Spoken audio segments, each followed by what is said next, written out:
Okay. Let us start with the concept of DDoS attack prevention and detection, which is the portion of intrusion prevention and detection of module 4.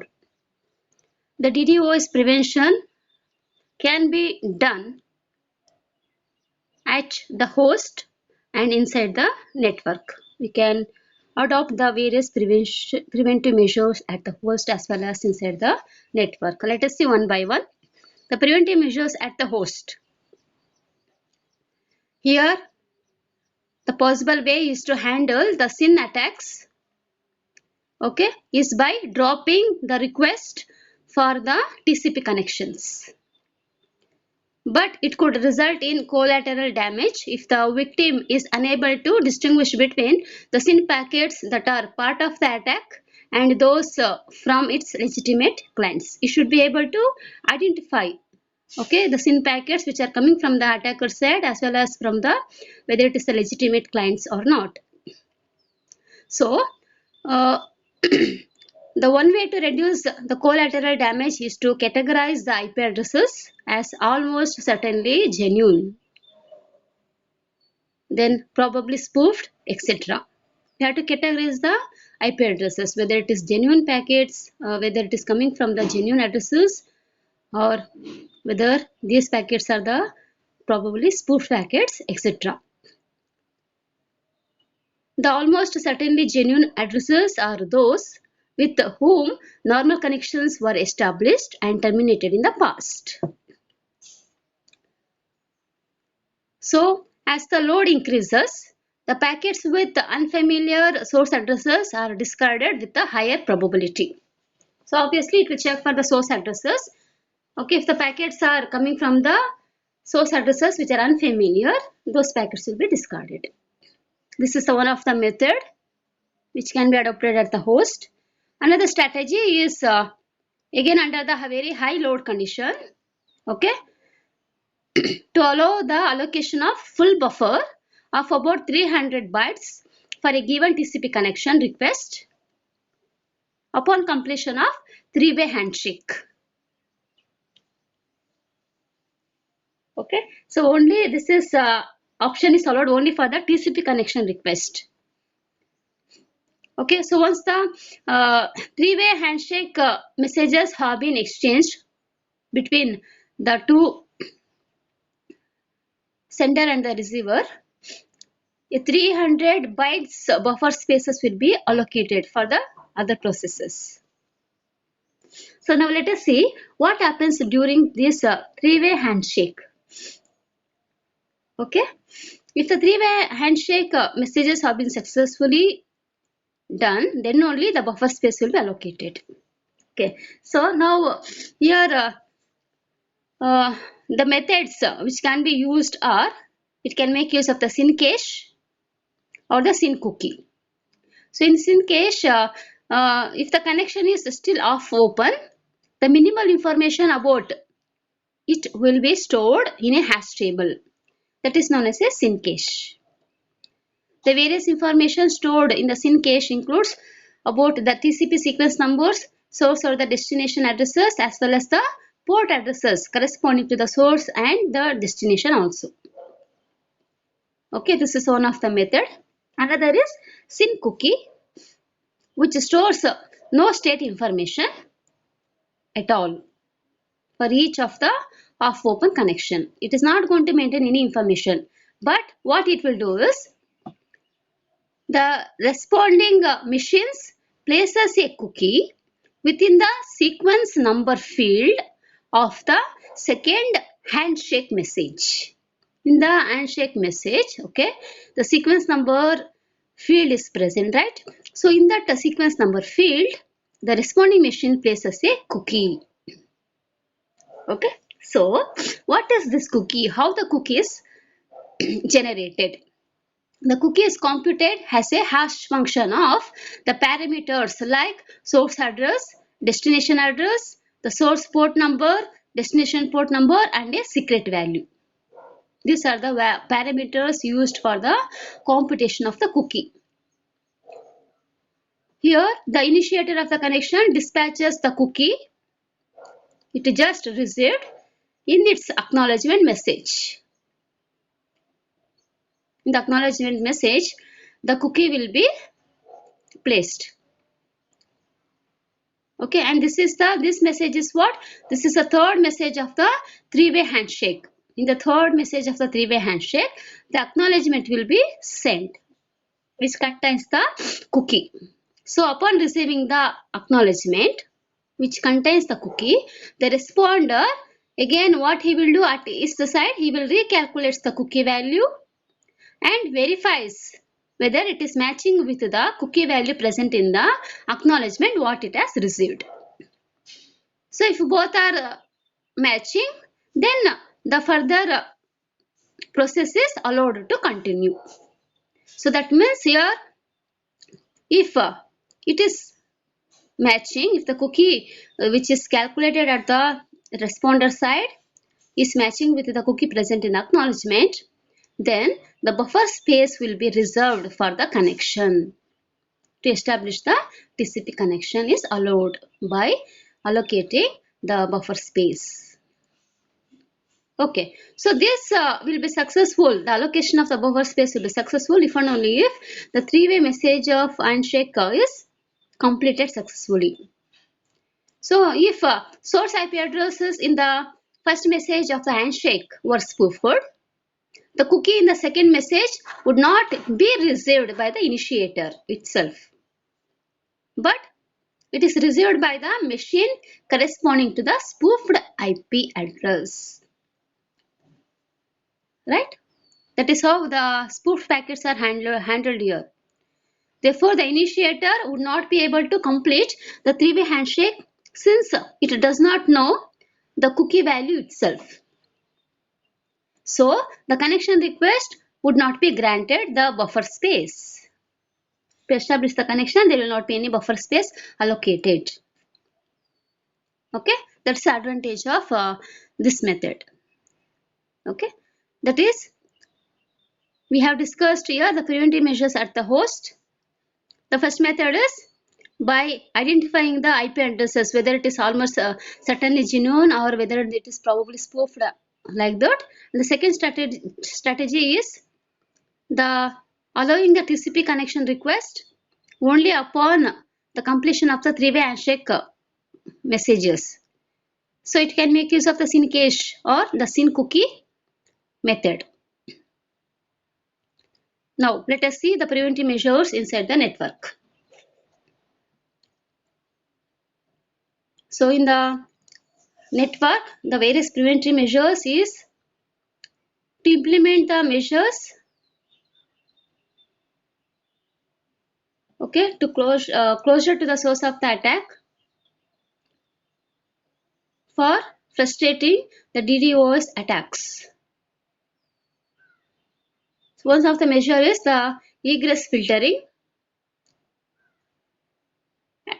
That is, most of the distributed denial of service attack DDoS attack packets uses the spoofed source IP addresses, and here the spoofing is employed basically to confuse the cyber sleuths, making it hard to pinpoint the true source of the attack. The perpetrator hopes to continue the attack for as long as the desired and perhaps even resume it at later point without being traced. Okay, so this is the one of the method used for the DDoS. So solution for this DDoS attack to prevent is the egress router, which is based on filtering concept. That is, in a network we have the various routers also and various other devices connected. So packets will be moving from one device to another device. So this egress router is the last router encountered by any packet generated inside the network, and before it exits that network and enters into the internet. So while moving from, when a packet wants to move from that particular network to the outside internet, that packet has to move, okay, using this egress router. Finally, it has to move through the egress router before it moving on to the outside internet. Okay, so let us consider, let A be the set of all externally visible IP addresses within the network that is behind the egress router, which are all other machines present. The egress router examines the source addresses of each of the packet leaving it. So obviously we know that router also maintains the various information about the packets in the table form, right? So if the address does not match any addresses in A, it drops the packet. So by thus detecting and filtering the spoofed packets, it helps to prevent the DDoS attack. Okay, this is the egress router, one of the method that as a preventive measure inside the network, which can be used. Okay, then obviously the idea of the egress filtering has been extended to the routers in the core of the internet. Okay, so now let us see the one more filtering technique, that is distributed route filtering, which is a filter and maintains for each of its interfaces the set of all the source addresses from which the packets arrive and route to some destination.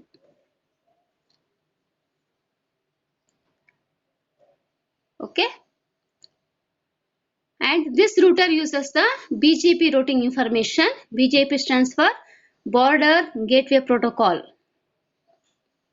Okay, it makes use of this protocol to obtain the latest mapping between each of its interfaces and the subset of the source addresses using the interface. So here the filtering decision is straightforward. It will check for the packet with IP addresses. Let us assume it is yes, which arrives via an interface that it should not have. Okay, that packet is assumed to be spoofed and hence it will be discarded.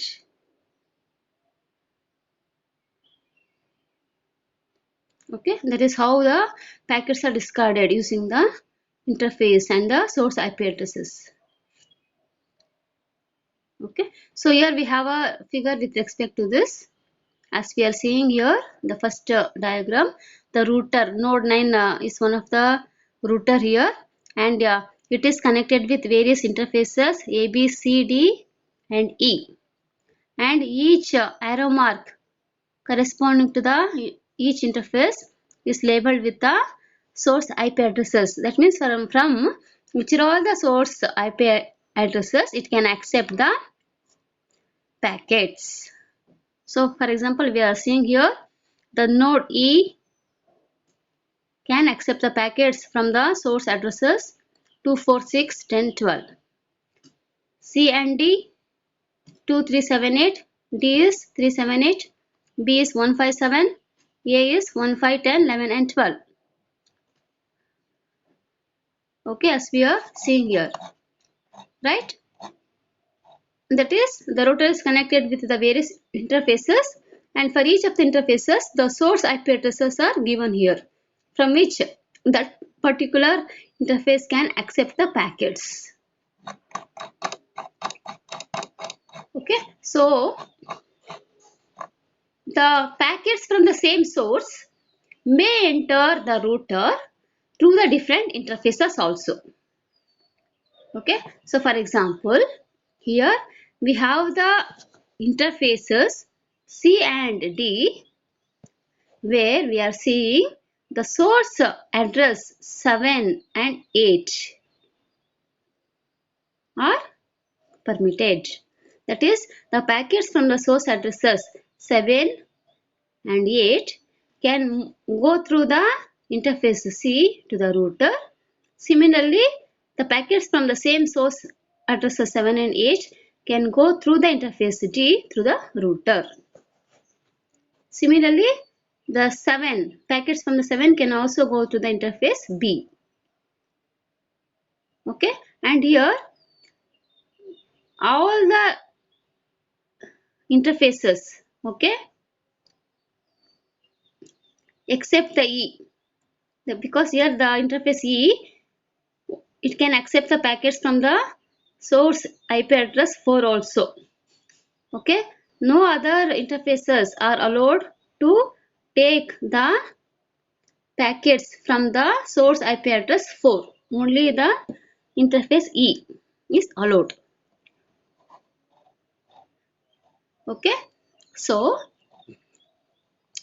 that is the router checks here. The router checks whether a packet has arrived on one of its acceptable interfaces based only on the packet's source IP address. For example, if I consider the source address 7, arriving on the interface C would be forwarded from the router to the destination. However, another packet with the same source address 7 but arriving on the interface E would be suspected as having a spoofed source address and it would be discarded because the interface E is not having the IP address 7 here. Okay, the packets from the 7 are allowed to move to the router through the interface B, C or D. Even it cannot pass through the interface E also to the router. Okay, that is how the spoofed packets will be identified here. Okay, that's the advantage of this DFS. But one of the issue to be considered here is what will be the percentage of the routers in a network needed to prevent DDoS attack.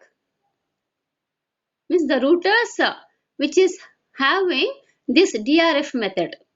How much of percentage of such routers are needed in a network to prevent the DDoS attack? So one of the simulation results of the research from PARK01 shows that about 18% of the core routers are DRF enabled. 18% of the core routers must be DRF enabled, okay, to show the excellent coverage against DDoS attack.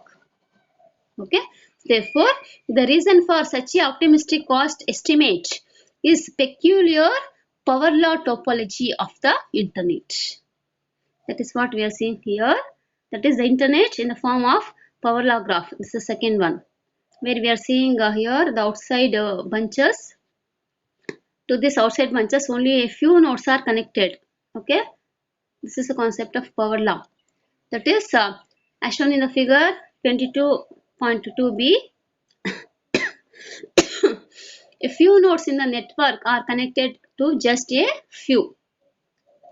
Such a topology is called as a power law graph. Okay, right? So these are the various points on the preventive measures taken inside the network. That is, inside the network, the various preventive measures are making use of the egress router, which is the last router in the network, which checks for the source IP addresses of the packets. If it is valid, then only those type of the packets are allowed to reach the destination. And one more method is DFS route filtering, that is distributed route filtering, to prevent again the DDoS attack. It maintains the interfaces, and for the each of the interfaces, which are all the source addresses allowed,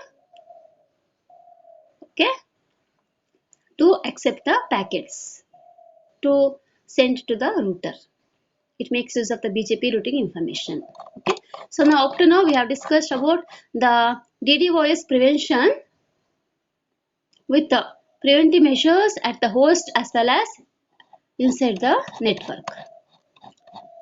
These are the preventive measures what we have discussed. Now let us move on to DDoS detection method. We are discussing about the DDoS detection method now. Okay.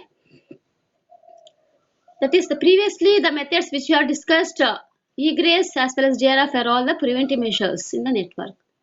Now we'll move on to the detection. So here the approach is to detect the onset of DOS, denial of service, and then take the remedial action. Okay. So as we know, in previous class we have discussed about how the intrusion detection system, okay, will guess the type of the attack by using the various measures. The measures in terms of what are the variables, okay, which it is going to consider to find the type of the attack. Okay, for example, it can be the number of the SYN packets as well as the number of the FIN packets.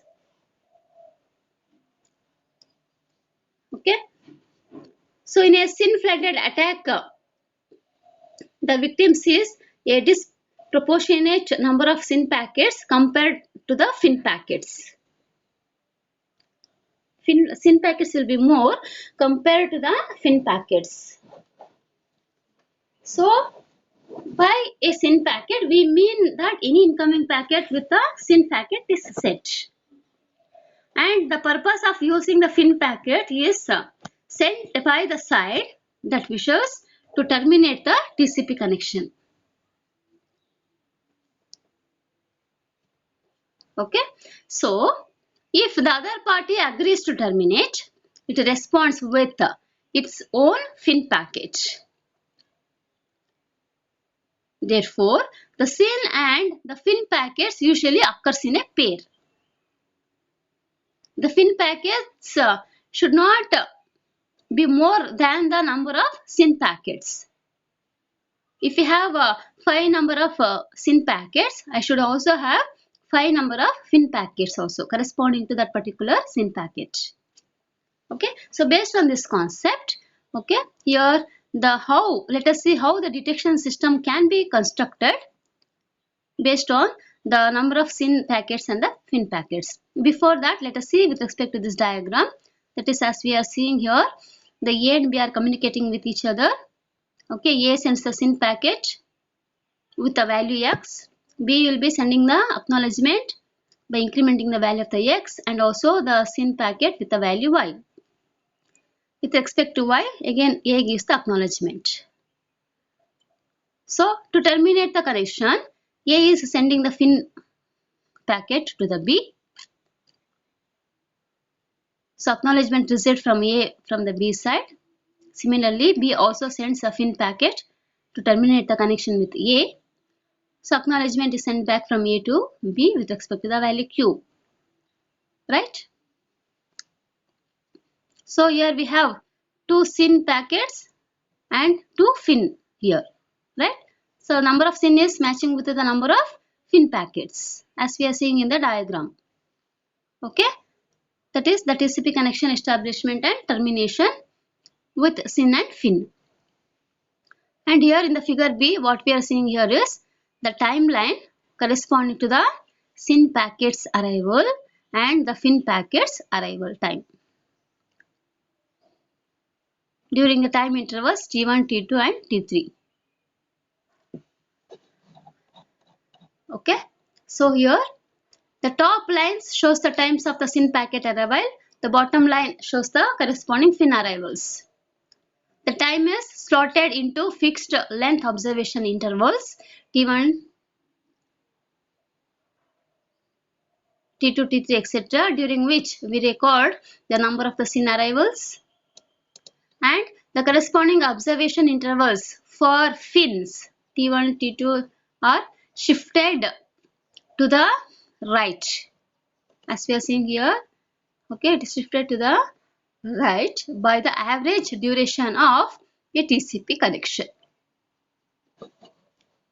Okay, so now we are going to discuss the construction of an anomaly detection system with the usage of these SYN packets and FIN packets numbers.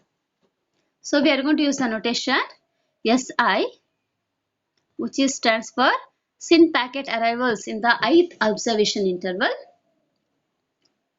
Fi for the number of FIN packets arrivals in the ith observation interval, and Di is the normalized difference between the number of SYN and the FIN packets in the ith observation interval. So in that particular time interval I, what was the difference between the number of SYN and FIN packets? That's the normalized difference we are going to calculate. Okay, so to construct the anomaly detection system, we define the following variables as we have discussed here. So the Di, the normalized difference, is obtained by using Si minus Fi divided by Fi. I stands for during the time interval I. Si is the number of SYN packets at the time interval I, and Fi is the number of FIN packets at the time interval I. Okay, this is a normalized difference because we are dividing it by Fi. And we are also using some threshold value for the detection. Okay, so like this, for each of the time interval, we are finding the D values, D1, D2, D3, etc. These D1, D2, D3 are called as the time series. Time series D1, D2, D3, etc. which tells the normalized difference between the number of SYN and FIN packets during that particular time interval. 1, time interval 2, time interval 3, etc. Okay, so now we have three algorithms which are very simple. That is the different algorithms that attempt to detect the onset of a SYN flood attack by monitoring the above series D1, D2, D3, D4, D5, etc. Let us see algorithm 1. In the algorithm 1, it raises an alert if the most recently computed detection variable Di exceeds the threshold value. That is, if Di is greater than some threshold value T1. Now let us consider here in the diagram what we have. The graph with respect to the Di time series Di along the y-axis, and along the x-axis we have that time. So this, that is D versus the time with the threshold value set to T1 is equal to 90. Okay, this hard thick line what we have done here at the time Di is equal to 90, we are considering the some threshold value. Okay, T1 is equal to 90. That is, according to the algorithm 1, this algorithm raises an alert if the most recently computed detection variable Di exceeds the threshold. So here we are seeing after the some threshold value, that is 90, we have a some value here which is crossing the threshold value 90. Okay, so at this particular point the alarm will be set. So corresponding to this Di which is crossing the threshold value 90, the corresponding time is what? The time 16. Time 16 corresponding to this Di. Okay, the time is 16, 16. So at this time, at the time 16, alarm will be set because the Di at this point is exceeding the threshold value 90. So the disadvantage, the sum of the problem of this approach is here is what? The intrusion detection system may raise many false alarms. Okay, since it bases its decision on the point values. See here we are telling at that particular time 16, and for this particular time Di. Okay, we are speaking in terms of the points. So this may false. This may raise many false alarms. Okay, so at the time 16, the DI value what calculated is maybe some 1 or 2. Okay, and triggers the alarm since it is crossing the value 90. So that is, this alarm is, however, it is unwanted since D values at neighboring points, that is around the time 16. Around the time 16 we have 15 and 17, and corresponding to 15 the DI values is below 90. Similarly at the time 17 the DI values is also less than 90. Only at the time 16 it is exceeding the threshold value 90. Right? So the modest spike in D at just one point is very unlikely to result in memory exhaustion, but it does cause the IDS to raise an alarm. Okay, that is one of the problem. And the second is, when we observe similarly the values of DIs computed between the time interval 28 to 33. 28 to 33. The cumulative effect of the attack packets across the interval, that is between 27 and 33, will cripple the system.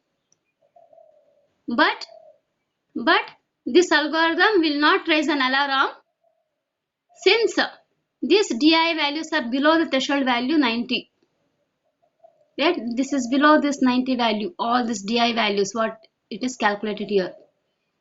We are seeing the zigzag shape here between 27 and 33. It will cripple the system, but alarm is not rising since DI values are below the threshold value 90. Therefore, the SYN flood attacks may evade detection by flying below the radar, as we are seeing here in the diagram. That is one more problem. Okay, so let us discuss the two more algorithms which considers the cumulative effect of the previous values of D. The cumulative effect of the previous values of D to avoid the various disadvantages of this algorithm. It is going to consider the cumulative effect of the previous values of the D. So let us see the algorithm 2. The algorithm 2 raises an alert if the smoothed average of the previous values of D exceeds the threshold. They are going to consider obviously the DI values at various time interval and the threshold value.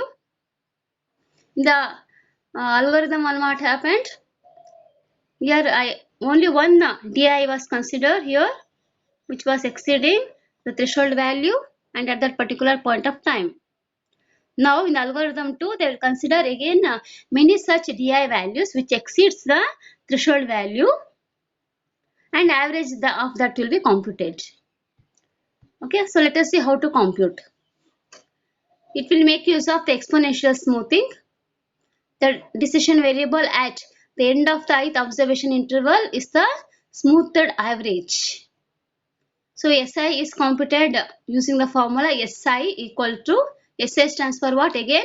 The number of SYN packets at the time interval I, which is equal to some constant alpha into DI plus 1 minus alpha into SI minus 1. SI minus 1 stands for what? The number of SYN packets during the previous time interval I minus 1. That is SI minus 1. So using the previous values, okay, it is calculated now. So SI is equal to alpha into DI plus 1 minus alpha into SI minus 1, where alpha lies between the values 0 and 1 and S0 at the time interval 0 the number of SYN packets will be equal to 0, S not equal to 0.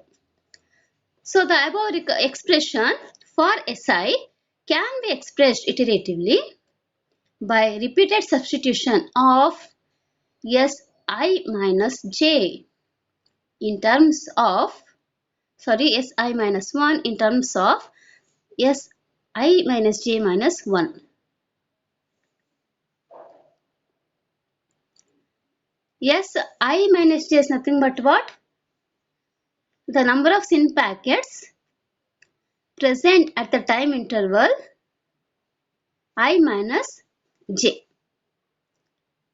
That is the number of packets present at the time interval I minus the number of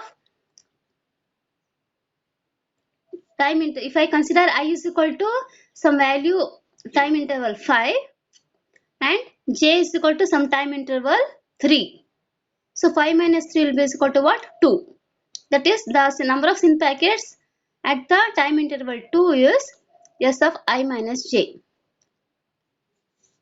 So here they are going to substitute Si minus j in terms of Si minus j minus 1. So it will become S of I is equal to alpha into di plus alpha into 1 minus alpha into di minus 1 plus alpha into 1 minus whole square into di minus 2. So if you consider some constant alpha is equal to 0.4, we will be getting this value. Again di is what? Time series at the interval I. Di minus 1 is the previous time interval of I. Di minus 2 is the previous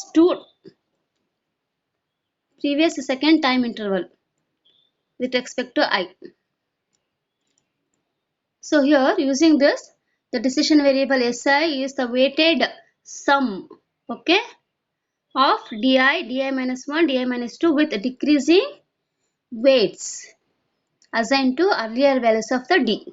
See, if I consider 0.4 as alpha here for the di, it is getting decreasing as 0.24 for di minus 1. Next again it is decreasing as 0.144, right? So the decreasing weights have been assigned for the earlier values of the d. Because the earlier values of the d are countless. We have various number of the previous time series. So here the alarm will be raised if the value of Si exceeds a threshold value T2. Some threshold value T2 whatever is considered. If it exceeds, then only alarm will be raised. The value of the T2 is set based on the empirical data. Again, if this threshold value is too low, it will result in many false positive. If this threshold value is too high, it will result in false negatives. And here one more parameter what we have used here is alpha, which is known as a smoothing constant. Again, if a value is very close to 1, we know that the value of alpha is between 0 to 1. So if the value of the alpha is close to 1, it will give disproportionate importance to the most recent value of di. Okay. So we have to be very careful in selecting the value of alpha as well as the threshold value t while computing the Si value. Alpha while computing the Si value is very, very important. Okay, and while selecting the threshold value also we have to be very careful. Okay, that is about the second algorithm. That is the second algorithm may result in again the false positive or as well as false negatives depending on the threshold value what is being chosen. Okay, now finally let us discuss the one more which is very simple algorithm again. Algorithm 3 defines a modified cumulative sum. Basically the algorithm 2 and 3 will make use of the cumulative values of the di's. So the algorithm 3 is also making use of the cumulative, but in another way. That is, it defines a modified cumulative sum of previous values of D. And it raises an alarm or the alert if this value exceeds a threshold. Again, threshold value is used, and the computed value using some formula will be found. If that value is exceeding the threshold, alarm will be set. So during the normal operation, the number of fins will balance out the number of the SYN packets. So DI will be close to 0.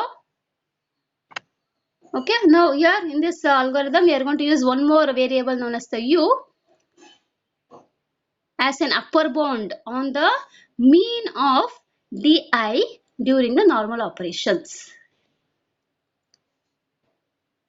So we are going to calculate the DI dash using DI minus U. Okay. Using the time interval I, what is the DI value? That value will be subtracted with the upper bound, what it is considered, that is the DI dash. And this DI dash is used in calculating the decision variable Mi, which is equal to Mi minus 1 plus DI dash to the power plus. Here plus is considered because if the value Mi minus 1 plus DI dash is greater than 0, then Mi value will be equal to Mi minus 1 plus DI dash. Otherwise, if the RHS value is lesser than 0, Mi will be 0. That is the indication. Okay. And with the M0 value equal to 0, at the time interval 0, M value will be equal to 0. So here,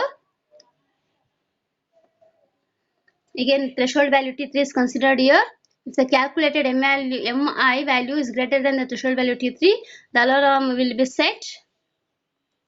Okay, and let us see with respect to the diagram here how Mi value is calculated with comparison to the first algorithm and the third algorithm. In the first algorithm, we know the graph is plotted against DI versus the time. The third algorithm, the graph is plotted using Mi versus the time. The formula for Mi is equal to what? It is Mi equals Mi minus 1 plus Di dash. Di dash equal to what? Di minus U. So here we are seeing in the first diagram, U equal to 40, some value U is equal to 40 is chosen. Okay.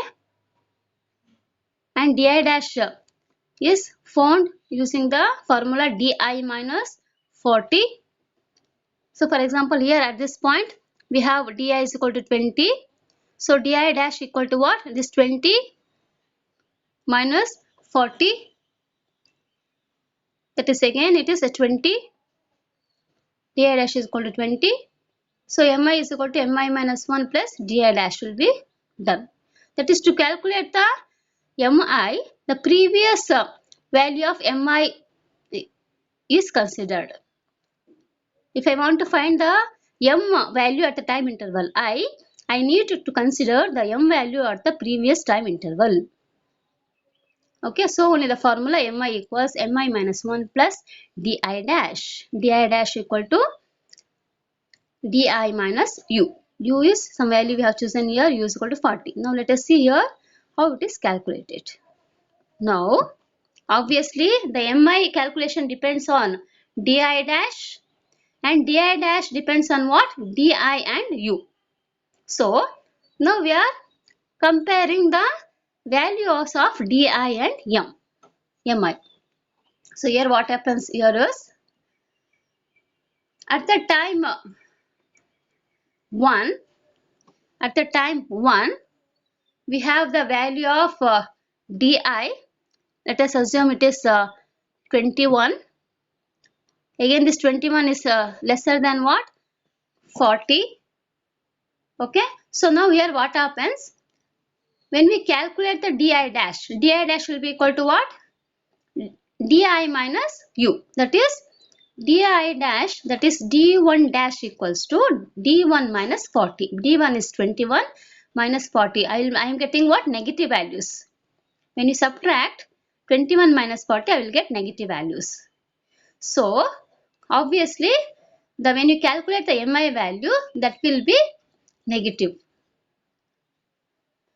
So mi will be 0.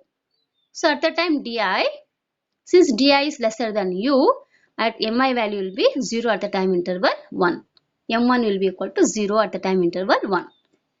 That is how the relation is established here. So similarly, when you observe between the time interval here in the first diagram 2 and 6, okay, between 2 and 6, the mi is crossing this dashed line, that is about u is equal to 40. It is crossing, di values are crossing. That means when you subtract, when you find the di dash, it will be equal to what? Di minus u. So since di values are more than 40, you will be getting the positive values. So obviously mi will also be positive. So here we are seeing the rise in the mi values between the time interval 2 and 6. Okay. So similarly here, wherever we are seeing the di values crossing the u value is equal to 40, corresponding to that, we will be having the mi values also increasing. Okay. Right. As we are seeing here, this and this. And here these portions between the time interval, for example here between 19 and 27, these di values are lesser than 40, so obviously the mi value will lead to decrease, it will lead to decrease, and at some point it will reach a 0 also.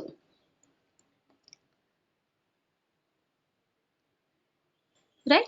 So and the time interval between 28 and 33, we have di values which is above 40, okay, and it is near, okay, it is not varying too much also. Di values are not varying too much also between 27 and 33, and it is above u is equal to 40. So since it is above u is equal to 40, I will be getting a positive value for the mi, because di dash will be positive, so mi will be positive. So here I am saying the m values are increasing linearly here, and this leads to the mi value crossing to the some threshold value 150, which is considered T3 is equal to 150. Okay, between the time interval 28 and 33, the mi values are increasing. Since I have di value which are all above the 40 only. Okay, and also we are seeing here it is crossing the some threshold value also. Mi values are crossing some threshold values, right?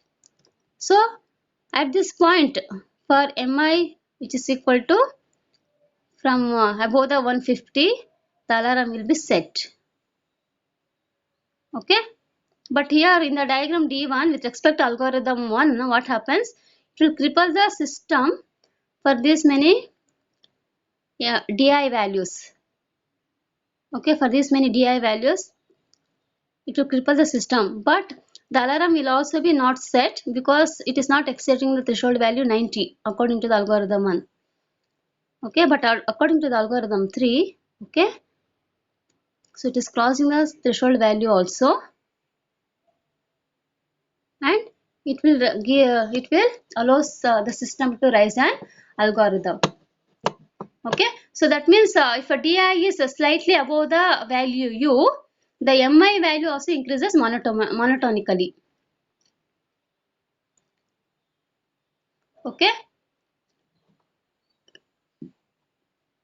so here also between the time interval so 6, that is 8 to 12, 8 to 12, we are saying mi value is equal to zeros, as since we have, okay, di values again below the time interval, below the u value 40.